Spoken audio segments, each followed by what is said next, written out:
Hopeless na talaga.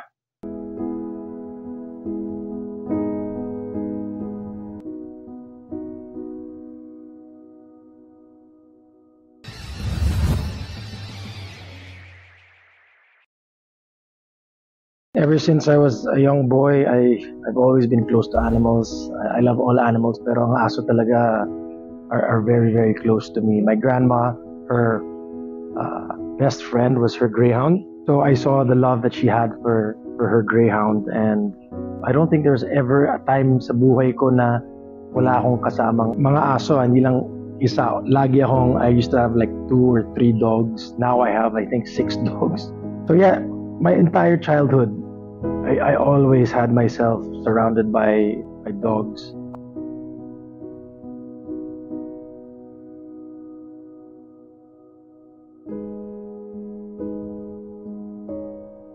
When I come home from work, stress, late nights, they're the ones na sasalubong sa'yo. Lagi parang naghihintay nga sila all day to see you. And I had this one dog, Tyson. My gosh. This is kind of a sad story because I hate seeing my dogs in pain. So whenever I tell this story, it kind of hurts.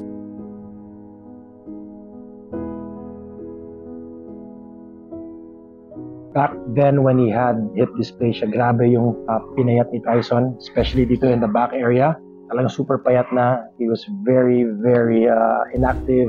Malungkot nga makita kasi parang patay na siya like I said earlier, dumudumi siya in the area where he's lying down.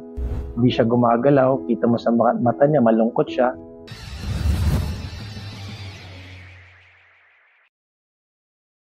Hip dysplasia is a condition that usually starts sa growth stage ng aso. So, yung hip joint, hindi magkaugma, hindi pumapasok yung femoral head ng maayos doon sa acetabulum or doon sa hip bone naman.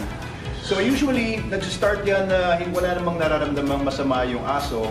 Pero as the condition progresses, yung cartilage nasisira, and this could cause arthritis, bone spurs, muscle atrophy, and hindi na nakakalakad ng maayos yung aso.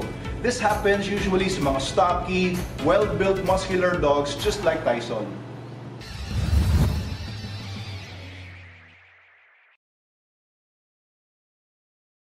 So I brought him to the vet. I tried everything. The vet said we can have an operation, but they said they'll be honest with me that the operation might not be successful. And I'm really, really thankful that I was able to find Doc Abel. He was the one that really saved my dog and kind of saved me because I didn't want to have dogs anymore.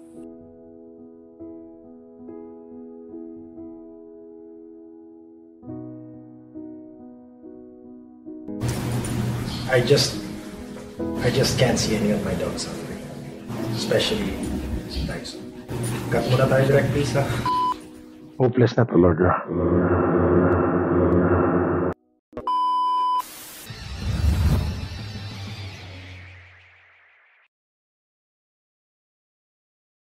So sa case ni Tyson na nagkaroon ng advanced stages ng hip dysplasia, nasira na nun yung cartilage at saka nagkaroon na siya ng muscular atrophy and mataas na yung inflammation.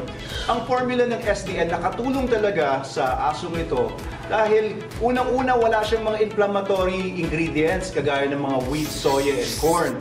Pangalawa, ang taas ng protein content niya kaya yung muscular atrophy na-minimize at nagkaroon ulit siya ng muscular mass. And yung cartilage niya, definitely cartilage is also made up of proteins.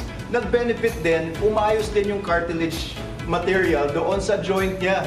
Pangatlo, because of the overall health, nakalaban talaga yung aso para maging normal ulit yung paglalakad niya. So along with the TLC na binigay ni Sir Derek kay Tyson, nag-work talaga ang ating SDN Super Dog Nutrition, the best dog food in the multiverse.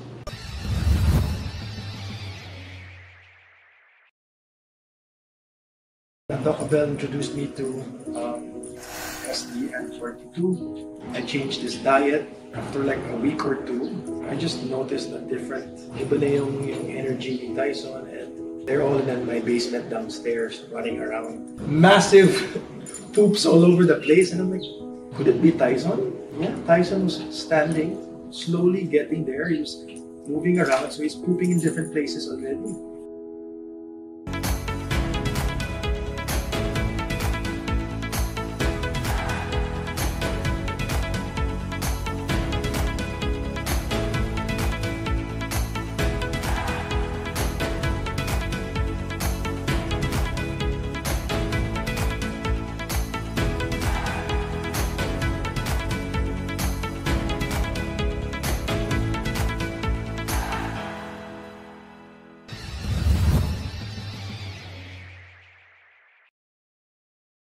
So guys, this is Tyson.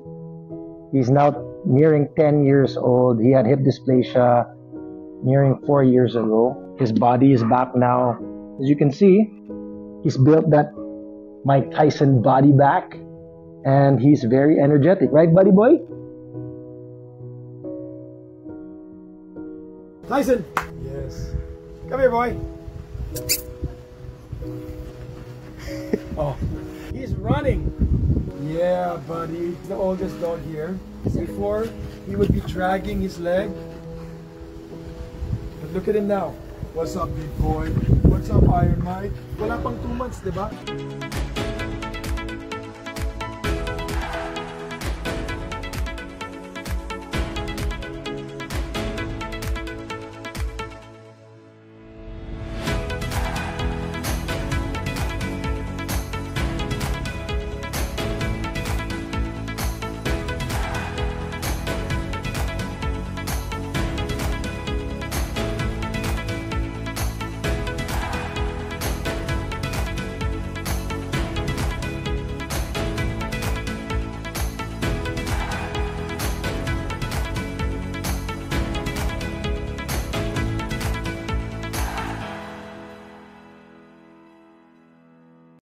Doc, thank you so much. Maraming salamat. You saved my dog's life, so you saved my life. Thank you for introducing SDN to me.